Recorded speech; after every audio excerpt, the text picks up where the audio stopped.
Well, hi, everybody. Welcome back to the Psychedelic Scene Podcast. I'm your host, Jill Sitnick. Think of me as your psychedelic big sister, trying to help you navigate this whole psychedelic renaissance that we're seeing. And today we have a treat. I have kind of an old friend on the podcast, Holly Crawford from Reality Sandwich. Reality Sandwich is a really fantastic website for all sorts of psychedelic-inspired creativity and information. I've even written for them. Is a great conversation about how, and I'm going to use the word crowdsourced, a beautiful website can be with lots and lots of creativity. And it's a great conversation getting to know Holly, the team, and kind of what Reality Sandwich is all about. So get ready, enjoy. Welcome back to the Psychedelic Scene Podcast. Today I am joined by Holly Crawford from the Reality Sandwich website. Holly, thank you so much for being here. Hi, thank you for having me. All right, so Holly and I know each other, so I'm kind of looking forward to this conversation, but let me introduce her to all of you. All right, here we go. Holly Crawford is the lead editor at Reality Sandwich, where she curates and shapes stories at the intersection of psychedelics, plant medicine, consciousness, and culture, with roots in the cannabis world and a long-standing fascination with the mystical. She's especially drawn to the places where personal healing meets collective transformation. Holly describes Reality Sandwich as a home for expanded consciousness, a place to amplify voices, explore altered states with nuance, and hold conversations that invite people to think, feel, and wake up a little bit more.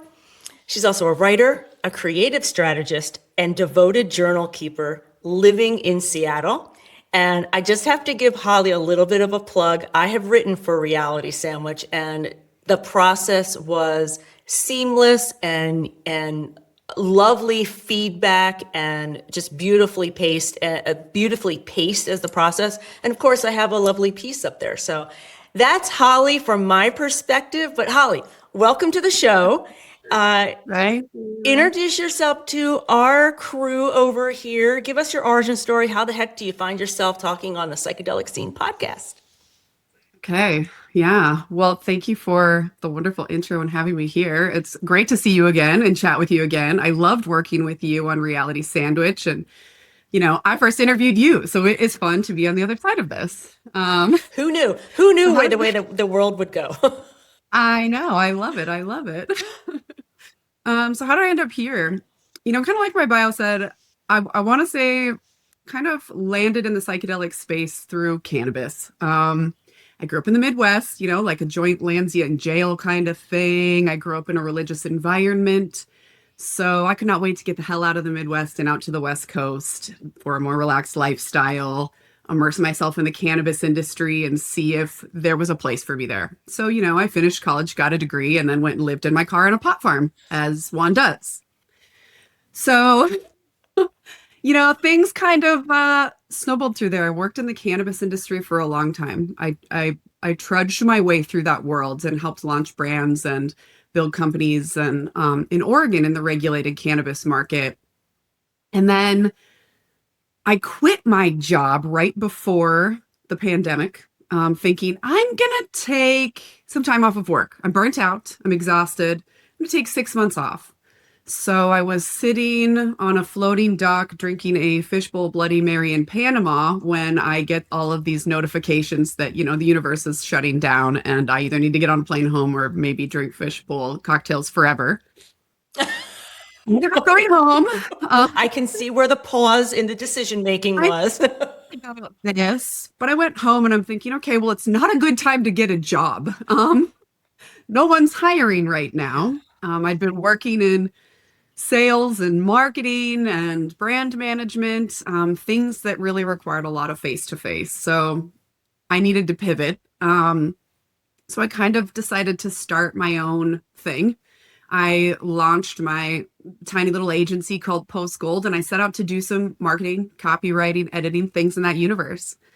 And I came across actually my husband sent me this LinkedIn post by a company called Delic looking for a copywriter. Delic had a few years prior acquired Reality Sandwich, and I got this copywriting gig and things kind of went from there. I did some copywriting. I became a copy editor. I became a staff writer. And then there was a period of time where Delic decided to pursue other business interests. And so some of the folks that had been doing what I had been doing with Reality Sandwich, project management, content development, web cleanup, decided to acquire the brand. So there's like this little quiet period where nothing much was going on with Reality Sandwich.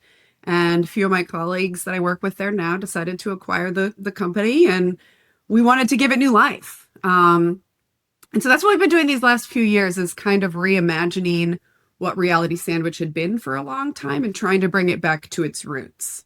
In 2007 is when Reality Sandwich launched, and it was a space for any and all folks to come and say and think and explore ideas and hop on the internet and publish them there. And we're trying to bring it back to that. There's a period of time where it's like, well, let's clean up the web. Let's start putting out, let's get some SEO juice going, logical things. And now I feel like we're really back at a space where it's about what the origins had intended: community, sharing and amplifying voices, exploring radical ideas.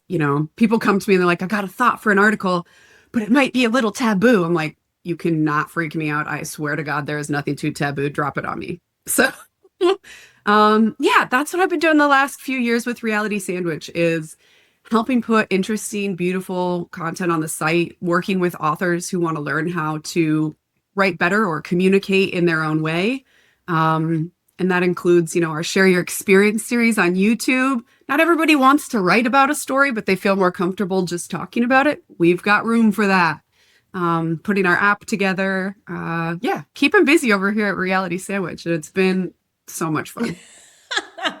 Well, I love it here. I have to mirror exactly what you said. I'm, MDMA for PTSD, it still has not been approved. Don't even get me on my soapbox. And yet Reality Sandwich was like, we're here. Explain what the process is. What do you want to write about? And I wanted to just basically provide the information that I wish had been around when I was looking for the information. And you folks not only walked me through the process, it's so beautifully organized. And then I just happened to be, when we were working together, I was running to an Iboga retreat, and you're like, you want to talk about Iboga? So, I show up on YouTube talking about Iboga. So I say those two examples as very concrete examples for any of our listeners who are thinking, yeah, maybe I'm not super interested in writing. I love presenting. I have this really interesting experience that I think would help other people. That's where Holly shines. She takes the idea, she works it with you, and she makes it, in my case, made it really a very professional piece. Thank you. Yeah, the Share Your Experience series was really my colleague Matthew's big vision. He really wanted to have this space where people could talk through and relive their experiences for a couple reasons. One, like we mentioned, not everybody's a writer. Two, there are a lot of questions about psychedelic experiences. Down to the basic human stuff. How much am I going to throw up? Which is a legitimate question. What I mean? Yeah, question. What I mean? Yeah. Can I go to work the next day? Should I eat something? Like superhuman stuff that, you can read online, and you hear a lot of things like set an intention and, all of these things. Yes, do that. But let's bring some snacks. Yeah. Let's talk about what would feel good to wear during an experience like this. What creature comforts might you want to have? There are all these things that happen. Is it scary? Will I feel like this for days on end? These little things that I never personally saw or couldn't really find online, maybe the bowels of Reddit somewhere, sure. But we wanted to put real people on the web to share their experiences, tell us what actually happened, so we could start threading a map. And what we discovered through this was that there are common themes in almost all psychedelic experiences, which were really cool to see. One of which being, it's not that big of a deal. Take that as you will. That could mean literally anything. it's not that big of a deal, we're okay. We're doing great. Um, I mean, it's not going to and fry my brain the way that the ads told me it was going to.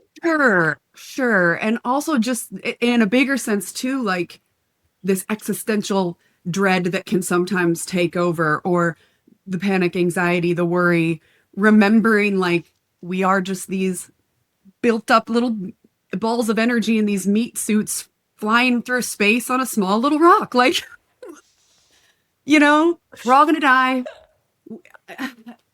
Have fun. Try to find some lightness of being while you're here. And almost everybody had that experience. Now, some people explain that being the entirety of their psychedelic experience. And some people are like, wow, I was really in the depths of hell for 8 hours. But then on the other side, you know what I mean? It's a whole different situation. And the other thing that we found, not just for our guests, but really for us, was talking about these experiences is a part of integration.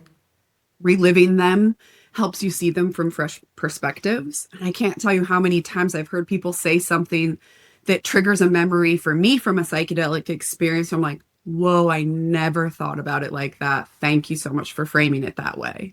So yes, it's about sharing, but it's also about helping teach each other things through our shared experiences, which just points back to our infinite connections to each other as human beings. So it's been like I did not want to get on camera when Matthew was like, we're going to do this and we're all going to record them. I was like, not this girl. I think a chance am I doing that?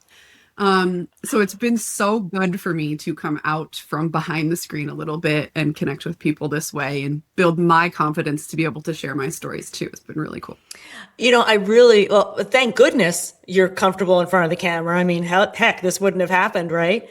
So kudos to you. I really like that comment. I don't know how many people understand there is no one way to integrate per person. I think I'm a verbal processor. I know I can journal till the cows come home. And then when I'm talking to a girlfriend or talking to my therapist, something else might come up. So what a beautiful opportunity for folks as they're either writing or chatting in those conversations for not only their own integration, but even to spark somebody else's. And so with that all said, one of the things that you commented upon when we were kind of chatting and like getting ready for this is helping people helping their consciousness, helping them get a little bit more awake. And I see even just this beginning conversation of kind of the steps for, hey, wait, I can see a little bit more right now. Yeah, absolutely. I think that I'm thinking of all these people right now that are popping into my mind that I've been connecting with over the last couple of years and how our relationships have evolved and how I've also watched people blossom through their own writing. I think these are like buzzwords in the psychedelic community, right? Like waking up, expanding consciousness. Like we all kind of know what this means, but like in a way it's a little kitschy, but it is a real thing. And when we talk about this whole, like, what does it mean to like wake up? What is that? I think that essence of what it means to wake up is really coming home to yourself, because there's not one, I don't think there's one unified vision. Like, I'm not one of those people that's like, all one, all peace, all this, because yes, there are universal threads, but I think that we are all creating our own realities and we are participating in that shared reality together. So waking up for me, from my point of view, means pushing myself to think about uncomfortable ideas, continuing to find places of neutrality. I love talking to people that disagree with me. My younger self would be like red in the face, maybe white knuckled having those conversations. And now I'm kind of like, wow, that's weird. Tell me more about that. Where did that come from?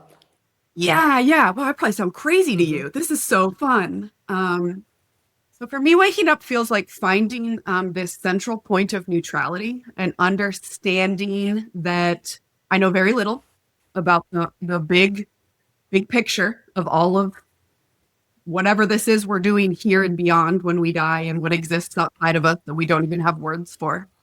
And pushing myself to find new ways to understand other people's perspectives so that I can relate better and so that I can stretch the corners of my mind to make room for new possibilities. Because when I make that room in my brain, something's going to come in and fill a spot. A spark will light that will light another path, and another little synapse will fire over here and will allow me to think bigger and better. And that to me is what waking up feels like, giving myself room to think so that I can have new perspectives and ideas as I go throughout my life. And, there's no like, wow, I just sat with ayahuasca for 2 weeks. Did it, done. Like that. I'll be doing this every day for the rest of my life. if I'm being a responsible student of the universe, Yeah, I think there can be some hubris in some people's personality that in any space. So we're just picking on the psychedelic space in this instance. So in any space, I've woken up. I see something you don't see, and I don't see. As soon as I hear that kind of language, I'm like, oh, wait, no, you really haven't. Like, you're still stuck in the ego and things of that sort. For me, the waking up was, I do not have to live in these patterns that were developed in very early childhood. Like, as soon as I started to understand that the Jill I thought I was really just a whole bunch of patterns and perspectives that were shaped when I was very young, I started to wake up to the self. Who is Jill versus Jill simply responding or being reactive? What choices can I make? And to say that it is a constant awakening is the understatement. People have often said, like, well, you healed your PTSD. Why do you keep working with medicine? And I'm like, because I'm super curious about my mind. It's more to discover. Yeah. Yeah, there's a lot of different, pieces of, or a lot of different paths people take in the psychedelic space, I feel like too. And I feel like I've maybe been a bunch of them. Again, I'm journeying. I think when I was younger, again, like maybe late 20s or early 30s, I was thinking almost like there was something to get to unlock as I was doing more and more psychedelics. I'm like, I'm almost there. There's something just right on the other side of this that I'm going to figure out. I'm going to have this thing. And I'm going to be done. Yeah. I got humbled pretty quickly sitting with ayahuasca for the very first time. I realized, yeah, right. Like, flick you down off that mountain. That's not real. Like, there is no other side. You're going to find another peak and some more valleys, and it's going to keep going. Yeah, and then I think that there may be there's the other side of things where sometimes I hear people talk about like ego dissolution or ego death, which I believe is a very real thing too. But sometimes when I hear some people speak about it, I'm like, well, that sounds like ego talking, all the things that you're saying, like you're trying to sound so much holier than thou in a way. And I'm like, okay, you're on a different leg of this journey. Got it. And one time I was interviewing someone for a Share Your Experience, Michaela De L'Amico, if you've ever come across her. And I was talking about ego death, and she was like, I'm not into killing my ego. And I was like, tell me more about that. She's like, my ego keeps me safe. I don't want to destroy my ego. She's like, I want to have tiny spiritual deaths, yes, so that I can continue to transform. But she's like, our ego is here to keep us safe and protect us. I was like, wow, that's really cool. That changed how I've thought about it ever since. I thought that was super unique. I had an opportunity in my second Iboga retreat journey that I knew the facilitator really, really well. And I said, I've never come close to ego death purposely. I've always been very trauma focused. I like to navigate my journeys. I'm curious about when people, in my instance, take way too much, and it's what is that like? And he said, well, do you remember, we were friends, so he's like, well, do you really want me to blast you out, or do you kind of want to be on the edge? And I said, look, I'll be honest with you, I kind of only want to be on the edge. And I found it terrifying. Even though I knew what was happening, even though I knew it was safe, And it was literally only it wasn't a difference in the volume of medicine. It was only a difference in timing. So I even had an idea of when it would, like, okay, we're peaking kind of thing. But the idea that I'm going to lose control of my brain, that was not fun. And I'm very glad I had that experience so I can relate when people are having that conversation. And I think we're both having this conversation right now in that that is not required for additional waking up in any way, shape, or form. And if you ever have a facilitator that's like, we need to push you over the edge, Yeah. that's like a red flag to me. No, totally. I mean, I've had days in my garden with a half a gram of mushrooms that have been just as enlightening as a few hits of acid Right. or a couple Right. extra sips of ayahuasca. It's all so relative. I think that we'll see more of that too in the future, like customizing doses based on just literally your goals and personality type of like sometimes sometimes I say like, man, I just really need to kind of rinse my brain out. And what that means to me is like, I need to go somewhere and take enough LSD to really be in my body. And I need to go dance very hard for like 4 hours. I need to just rinse my brain out, reset. It doesn't require me doing some 4-day retreat or a 6-month microdose plan. Sometimes it's as simple as that. Like, hey, I need a night to go move all this energy and just be in my body the whole time. I think we'll see a lot more of that. It's kind of like the cannabis conversation of like, well, medicinal cannabis was recreational cannabis. Recreational cannabis is medicinal. I think it's the same thing with psychedelics. Like, I think you can use psychedelics recreationally and it can be highly therapeutic and medicinal given the right context. Oh, absolutely. I've used I'll sometimes get stuck, like the record will get stuck in the same groove kind of thing. And as soon as, and if any other strategy doesn't work, I'll be like, man, I need a low dose mushroom little journey. I need to like clean out the cobwebs. It's like when you're doing spring cleaning and you just kind of, you got to move the furniture a little bit. And people are like, well, are you really, huge? I'm like, no, pretty small dose. Cause I really just need to get behind this sofa and do some vacuuming. Yeah, exactly. Yeah, we're getting to hard to reach places today. That's all. That's all. And sometimes it's movement, sometimes it's in nature, sometimes it's just I just need to sit and move this stupid sofa out of the way. Through it. Yeah. It's very different. Yeah, it can be different depending on all things. All things. That's what I want more people to know too. Like, you don't have to take this huge commitment and spend thousands of dollars to go to a retreat if that's not where you're being called and if that's not where you're at in life. There are lots of ways to access and use psychedelics and expand your consciousness. Heck, go take a couple breathwork classes if you just want to start experimenting with an altered state of consciousness, if that's new to you. Like, I've had some pretty cool tripped out breathwork experiences, that's a good place to start. It's so funny. I hate being told what to do, but I do know that breath work works. So I'm kind of like, I rarely do it. But actually, you just opened up a beautiful segue. So I know we've been talking about psychedelics. It's, how we kind of met and all that kind of stuff. But if you're talking about Reality Sandwich being an awakening platform in consciousness, you just mentioned breathwork. What other kinds of material or content do you invite along that way? Like from our contributors or from like our team that we're creating?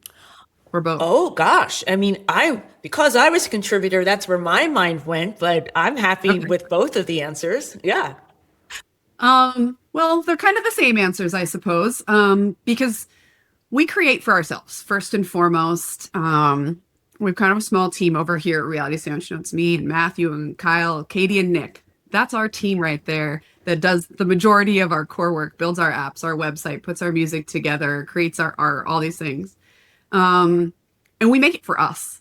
Like, this is a place that we like, it's like our like club, like come have a seat at our table is kind of our invitation. Like, hey, Matthew loves curating music. So we have the sound lab on the site and it's so beautiful. He's created the most so many playlists over the last year and a half, maybe. It is wild. He has a real knack for that, finding new music, putting together medicine music playlists. He loves to do that. I like doing our journals, our writing prompts, because I love to write. I put those together in the app. Katie loves art and loves design and creates beautiful graphics and images for us. Nick loves to build. He's like such a great builder. He built that entire app by scratch. He put our website together. Like, he's just a builder. Kyle is like, I always call him like our cosmic connector. He's such a He is. He's the one I met first. Yeah. yeah, he's such a social butterfly, and he like brings people into the universe. Everybody Kyle's ever introduced me to, I'm like, oh, this is my new friend. This is awesome. And so he's great at representing us and, holding space in interviews. So we encourage other people to do these things. If you like what we do and you want to be a part of it, oh my gosh, please submit. Do you have art that you'd like us to use and feature? Please send it to us. Do you have a prayer that you want to share with our community? Oh my God, please send me your prayers. I will post them on our app. I will share them in our newsletters. We get so pumped up when people send us prayers, because we just, prayer, manifestation, incantations, whatever you want to call them, we write these, record these, share these for us, for ourselves, for each other, for everyone in the community. And we just feel like infinite blessings when people send us prayers back. We have somebody that just submitted us some content for the app. It's like a super fun, trippy, but like entertaining fiction podcast that he recorded for Substack. It's on our app now, called Transmission. Okay. His name is Iga Fitzsimmons. He's just very unique and creative. Super fun to have that submitted to us.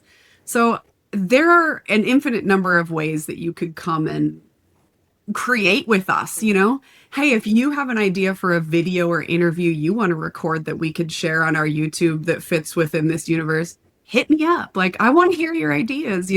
This is community built. It's totally community built.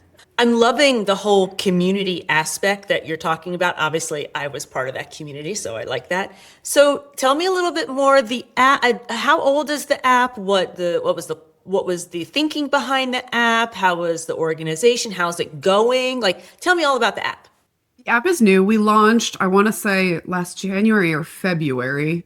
And it's been going pretty well. We launched with some exclusive video content. So Reality Sandwich is never meant to gatekeep anything, right? The website will always be the website.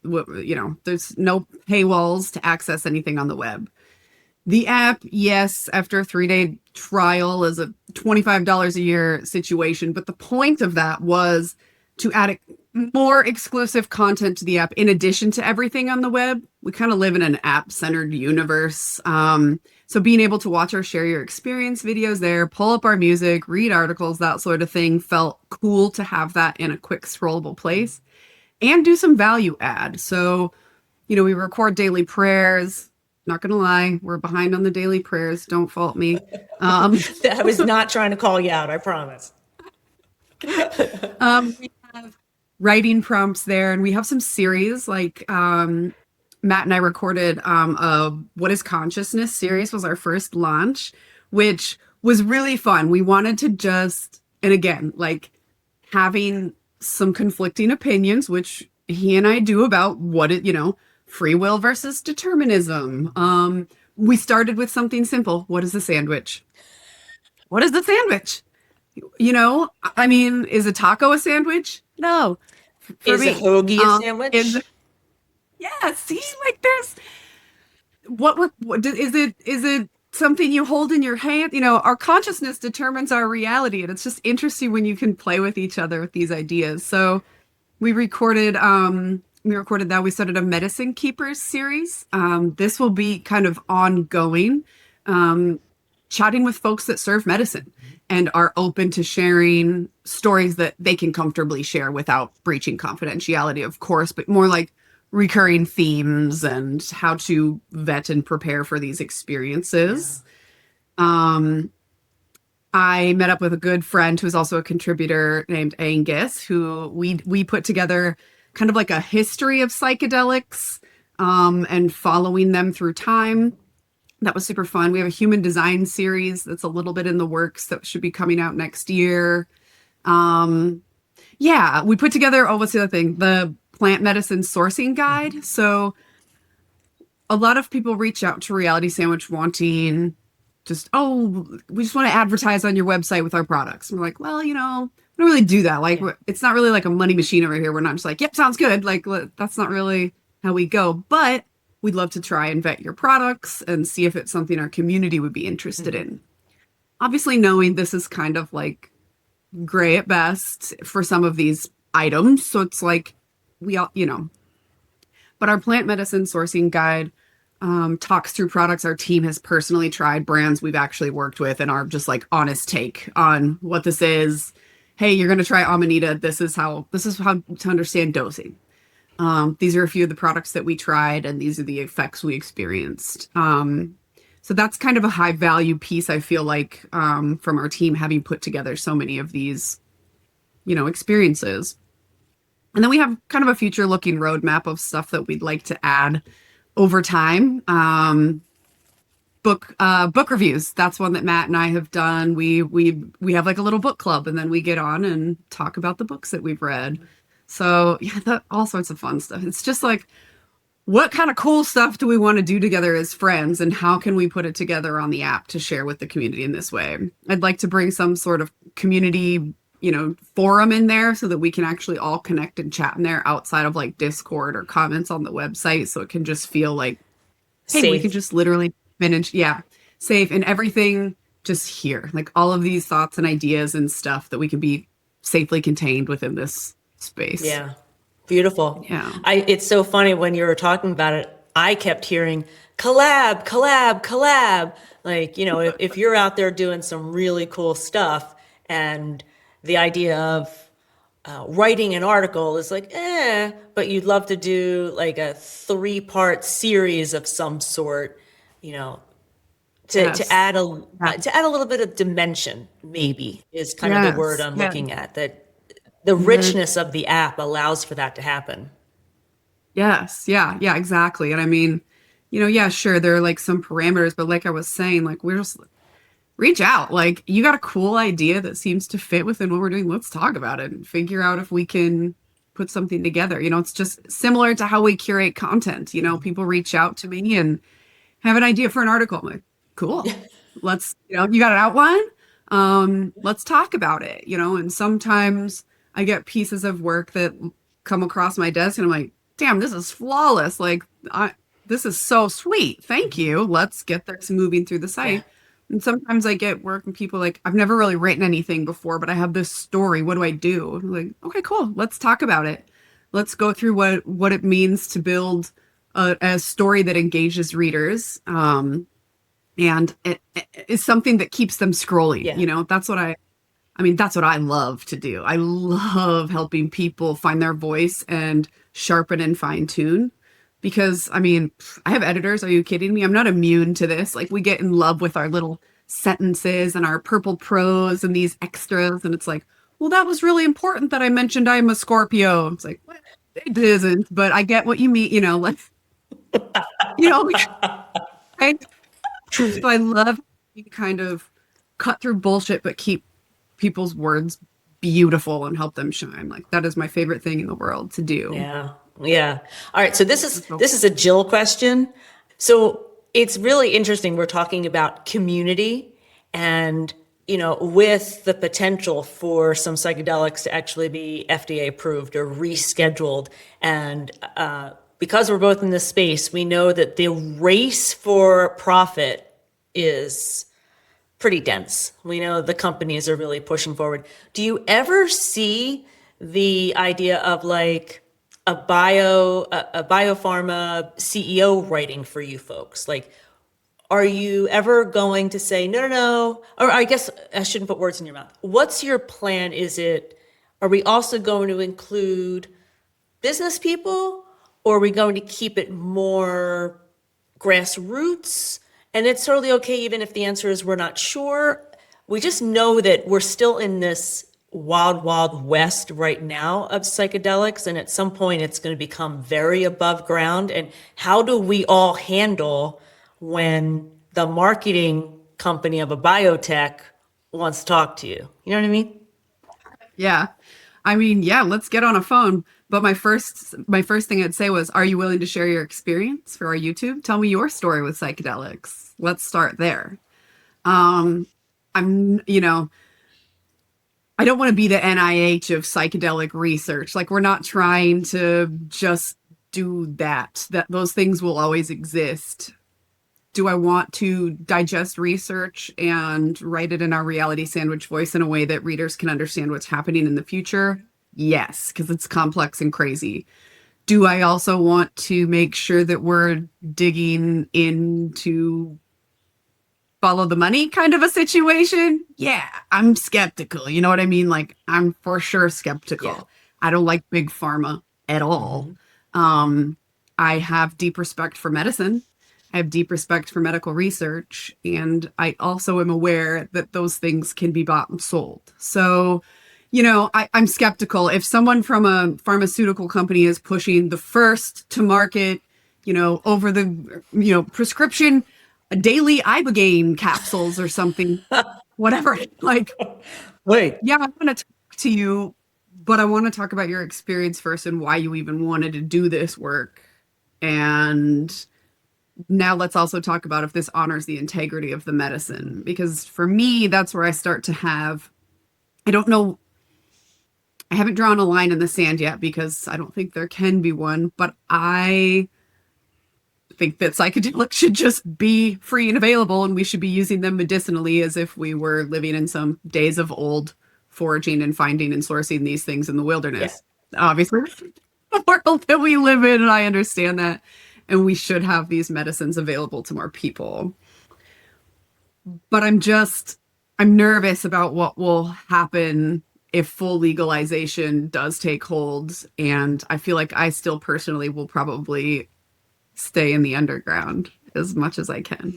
It's something I'm wrestling with too, obviously. I've already had one or two companies reach out, and it's the marketing person reaching out. And obviously podcasts, there's a component of them that are for promotion.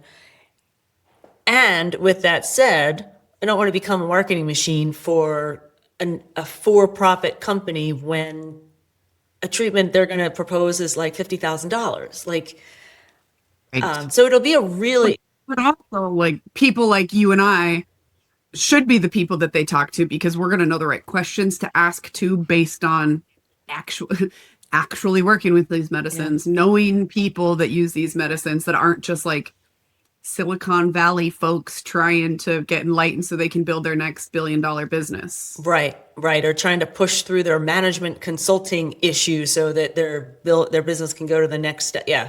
Yeah. Right. Like, how do we help the moms with postpartum depression that are desperately trying to get back on track? Is there something we can offer them that's supportive? What about the folks? What about all the veterans with PTSD? Yeah.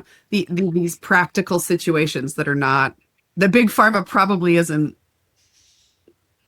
always build things for. And I think that's actually been my focus, because one person reached out like 3 times and I'm like, look, I'm sorry, I'm just busy right now. Just give me a second. Yeah. And I'm going to look at the demo before we talk. So, Yes.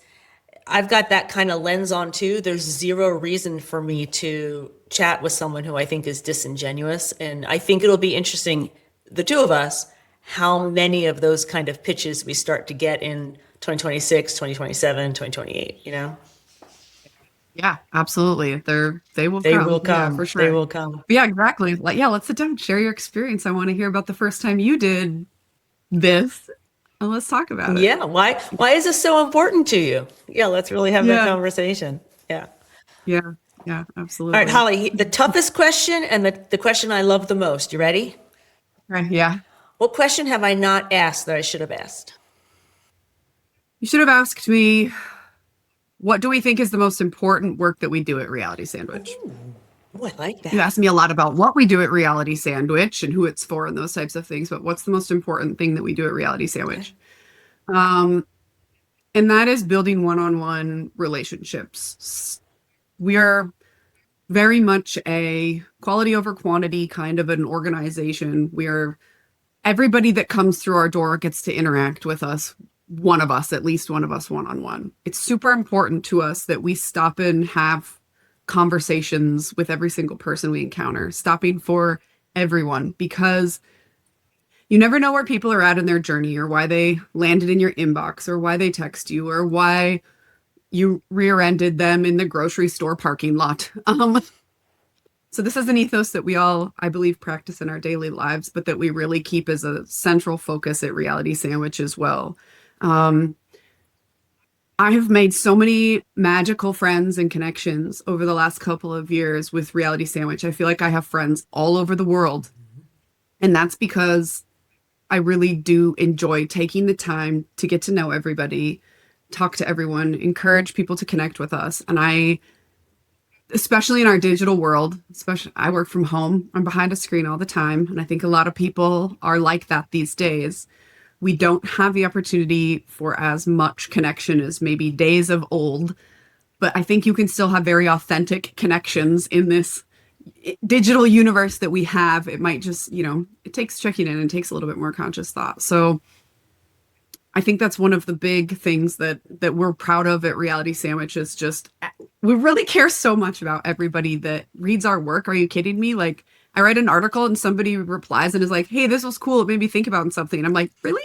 Oh, that's awesome. They hit reply to a newsletter and they're like, this playlist this week was so awesome. We're like, really? That's awesome. What song did you like? Do you have any songs you want to recommend? Like, please interact with us. We love it so much. And I think that it's really important. I mean, I know that I reply to marketing emails sometimes, or hit up media companies and respond, and I never hear back from anybody, or I don't know, brands don't feel real, companies don't feel real, or there's so many AI bots in the universe, and it's like, no, we're real people and we really want to connect with you. Like, so the universe brought you into our funnel, so let's be friends, let's connect. And I think that's part of the important work that we do, and something I want to mention. Thank you. Thank you for giving me that question. That was awesome. I think moving forward, there's a general collective around people who have used psychedelics and they have had a positive impact on our lives, and wanting to kind of continue the community in a positive, uplifting, giving way. And you folks have a platform to do that. So if I haven't already pitched the pleasure of working with Holly and Reality Sandwich in my two experiences, both written and video, let me do it now and say, folks, if you're in the community and you have something that you want to contribute, something you want to share, authentically with other people in the community, I promise I will have Holly's information in the show notes. And you can also, I think right on Reality Sandwich website, there's a thing to contact us. Lots of places to find us. Yeah, Yep. Lots. Sign up for our newsletter, shoot me an email. You'll find it on the site. Yeah. Yeah.